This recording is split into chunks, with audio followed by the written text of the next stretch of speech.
حضرت ابو بکر صدیق سردار تھے، مالدار آدمی تھے، بڑی تجارت کی، مال کمایا، نام کمایا، دنیا داری کی، سارے کام کیے، پھر وہ مسلمان ہوئے۔ اور جس دن مسلمان ہوئے نا، اپنے آپ کو اچھی طرح باندھا، جکڑا، ہاتھ پیر باندھ لیے، سوچیں کنٹرول کر لی، اور ہر چیز کو بوری میں بند کر کے رسول اللہ کے قدموں میں پھینک دیا۔ پھر جو حضور نے کہا جناب صدیق اکبر نے کیا۔ پھر حضور جو فرماتے تھے نا کسی اور سے بھی، تو صدیق اکبر سمجھ جاتے تھے کہ میرے نبی پاک کی رضا کیا ہے۔ پھر وہ اپنے آپ کو، پھر انہیں مزہ آیا، پھر انہوں نے جی کے دکھایا، اور اس طرح غلامی کی کہ وہ نبی پاک کے لاڈلے ہو گئے۔ حضور کو ان سے پیار ہو گیا، سرکار انہیں چاہنے لگے۔ دیکھیں نا، بندے کو پتہ ہوتا ہے کہ یہ فلانا بندہ جو ہے نا، یہ میری مرضی کے بغیر آگے پیچھے ہو سکتا۔ تو حضرت ابو بکر صدیق، پھر حضور نے جناب صدیق اکبر سے پیار کیا۔ حدیث کے راوی ہیں مولا علی شیر خدا کرم اللہ تعالی وجہہ الکریم۔ کسی نے پوچھا تھا علی آپ بتائیے نبی پاک علیہ السلام کو سب سے زیادہ پیار کس کے ساتھ تھا؟ تو آپ فرمانے لگے سیدہ عائشہ صدیقہ کے ساتھ۔ تو وہ کہنے لگا میں نے تو مردوں میں پوچھا تھا۔ تو حضرت علی فرمانے لگے وہ بھی کوئی مشکل سوال نہیں، حضور کو مردوں میں سب سے زیادہ پیار عائشہ کے باپ ابو بکر صدیق سے تھا۔ اچھا، یہاں ایک اور لطف کی بات ہے، اسی مشکات میں یہ حدیث ہے، تو اسی مشکات میں کی دوسری حدیث بھی سنیں۔ کسی نے حضرت عائشہ صدیقہ سے پوچھا کہ نبی کریم کو سب سے زیادہ پیار کس کے ساتھ ہے؟ کہنے لگی یہ کوئی پوچھنے والی بات ہے، سیدہ فاطمہ الزہرا کے ساتھ۔ تو وہ کہنے لگا جی میں نے تو مردوں میں پوچھا تھا۔ تو فرمانے لگے یہ بھی کوئی مشکل سوال نہیں، حضور کو مردوں میں سب سے زیادہ پیار فاطمہ کے شوہر مولا علی شیر خدا کے ساتھ۔ وہ ایک دوسرے پہ رشک کر رہے ہیں اور دنیا کہتی ہے کہ معاذ اللہ حسد کرتے تھے۔ وہ رشک کر رہے ہیں، رشک سے بتا رہے ہیں۔ حضور کو پیار تھا جناب صدیق اکبر سے۔ کئی دفعہ نا کچھ اپنے بھی بوجھ بننے لگتے ہیں، مرضی کے مطابق نہیں چلتے، وہ تھوڑی سی اپنی بھی خواہش شامل کر، تھوڑی اپنی بھی انا شامل کرتے ہیں۔ تیری اگر انا یار کے مقابلے میں آ گئی تو دنیا کا سب سے کمزور آدمی ہے، تو کنگال بندہ ہے کہ محبوب کے رستے میں تیری انا آ گئی، غلامی کے رستے میں تیرا وجود آ گیا، اور فقیری کے رستے میں تیری ذات آ گئی، تو کنگال آدمی ہے، تو سیاںا نہیں، دنیا کا سب سے پاگل آدمی ہے۔ حضرت صدیق اکبر نے اپنے آپ کو لپیٹ کے حضور کی بارگاہ میں پیش کی۔ کبھی کوئی شے رستے میں آئی، نہ باپ، نہ بچے، نہ گھر، نہ دولت، نہ جوانی، نہ شہرت، نہ اقتدار، نہ وقار، کوئی شے نہیں۔ اور حضور سید عالم صلی اللہ علیہ وسلم کا نا انہوں نے قرب پا لیا، محبوب کو راضی کرنے میں نا کامیاب ہو گئے، سرکار ان سے پیار کرنے لگے۔ شاہ ولی اللہ صاحب کہتے ہیں ازالت الخفا میں، نبی پاک صلی اللہ تعالیٰ علیہ وسلم نے یوں بیٹھے بیٹھے ایک دن صحابہ سے فرمایا یار روز نہ بیٹھے رہا کرو، وقفے سے ملا کرو۔ کچھ لوگ زیادہ ساتھ رہنے لگتے ہیں تو ادب نہیں نہ رہتا، ان کو احساس نہیں ہوتا کہ میں کیا کر رہا ہوں۔ تو نبی کریم صلی اللہ تعالیٰ علیہ وسلم نے صحابہ کے مجمع پہ نظر ڈال کے فرمایا، حضور فرمانے لگے روز نہ ملا کرو، وقفے سے ملنے سے محبت بڑھتی ہے۔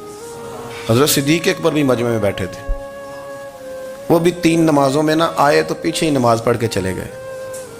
ایک روایت ہے عصر مغرب عشاء، اور دوسری جگہ لکھا کہ نہیں ظہر عصر مغرب تھی، پیچھے نماز پڑھی چلے گئے، پھر عصر پڑھی چلے گئے، پھر مغرب پڑھی، اور حضور نے ظہر کے بعد حضرت انس بن مالک سے پوچھا ابو بکر نہیں آئے؟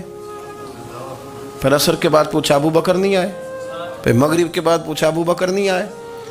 تو حضرت انس بن مالک کہتے ہیں میں بھی حیران تھا کہ وہ نماز تو پڑھ کے گئے ہیں، اور حضور کا طریقہ تھا کہ سلام پھیر کے پیچھے دیکھتے تھے۔ تو حضور نے دیکھ لیا، پھر بھی 3 دفعہ پوچھا کہ وہ آئے نہیں؟ سمجھے میری بات کو؟ حضور فرما رہے ہیں نماز پڑھنے تو ساری دنیا ہی آتی ہے، وہ تو اسپیشل آیا کرتا تھا، وہ آئے نہیں جناب صدیق اکبر۔ تو حضرت انس کہتے میں نے جا کے دروازے پہ دستک کی، حضرت انس قریب رہتے تھے نا حضور کے، تو نبی پاک کے لاڈلے تھے، تو پھر لوگ بھی ان کا لاڈ دیکھتے تھے کہ یہ حضور کا قریبی ہے۔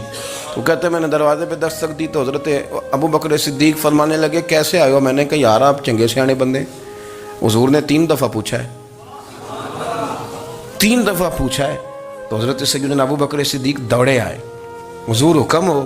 نبی کریم نے فرمایا یار سارا دن تو نظر ہی نہیں آیا، تو کدھر تھا تو؟ سارا دن ملا ہی نہیں۔ اللہ کرے آپ کے اس جملے کے حسن کی سمجھ آئے۔ آپ دیکھیں جو چاشنی یہاں ٹپک رہی ہے، جو وقار یہاں ٹپک رہا ہے، ذرا اس کا مزاج تو دیکھیں، اور یار تو نظر ہی نہیں آیا سارا دن۔ تو حضرت صدیق اکبر کہتے ہیں کوئی بات بھی نہیں تھی پر میں رو پڑا. میں نے کہا حضور آپ نے تو فرمایا تھا کہ ذرا وقفے سے ملا کرو, محبت بڑھتی ہے. تو حضور فرمانے لگے ابو بکر میں نے کہا تھا پر تجھے تو نہیں نہ کہا تھا, تو کوئی اور تھے جن کو کہا تھا, تجھے تھوڑا کہا تھا. اور اتنے بڑے جملے نہیں ملیں گے. رسول کریم فرمانے لگے تو یہیں رہا کر, تو رہتا ہے تو میرا دل لگا رہتا ہے, یہیں رہا کر, میرے پاس رہا, تو نہ جایا کر یار, تو ادھر ہی رہا. او پانی پر نہ سہیلیاں رنگا رنگ کڑے, او سجنوں اسی تے پریا اس دا جانیے جس دا توڑ چڑھے. آپ ذرا اس لطف کو آپ دیکھیں, اس ذائقے کو. میرا دل کرتا ہے کہ میں یہ حدیث نہ لوگوں کی روحوں تک اتار دوں. حضور فرماتے ہیں میں نے جس کے سامنے دین پیش کیا اس نے دلیل مانگی. وہ بھی کوئی اپنا ہے جو اپنوں سے دلیلیں مانگے, وضاحتیں مانگے, یہ کیسے تھا تو وہ کیسے تھا, تو یہ چیز کدھر سے آئی تو وہ کدھر گئی. آپ اپنوں سے دلیلیں مانگ رہے ہیں, آپ اپنوں سے اپنوں کو کٹہروں میں کھڑا کیا ہے. حضور یہ نہیں فرماتے کہ دلیل تھی کوئی نہیں, فرمایا جس نے مانگی میں نے دی دلیل, اور لوگ دلیل دیکھ کے مسلمان ہوئے. حضور فرماتے ہیں لوگوں سنو یہ میرا ابو بکر ہے, میں نے اسے کہا کلمہ پڑھ لے, اس نے دلیل ہی کوئی نہیں مانگی, فوراً ہی کلمہ پڑھ کے مسلمان. یہ احساس ہے. یہاں تو تھک گئے لوگ اپنوں کو دلیلیں دیتے, وہ جی ویسے کیسے تھا, تو ایک بندہ یہ کہہ رہا تھا تو دوسرا کہنے دے جو دنیا کہتی ہے, تو اپنی بات کر, تو بتا تو کیا کہتا ہے, اپنی رائے بیان کر, تیرا نظریہ کیا ہے, تیرا ذوق کیا, تو چھوڑ لوگ کیا کہتے ہیں, اپنی بات کر.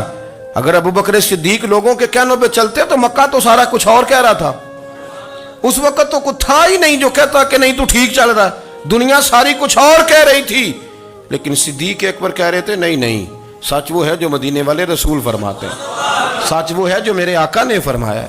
اپنی زندگی میں انہوں نے بتایا لوگوں کو کہ دین کا مزہ لینا ہے تو پھر ذرا غلامی کر کے آتا ہے, پھر ذرا پورا پیار کر کے آتا ہے, پھر پوری محبت دے کے پھر غلامی کا مزہ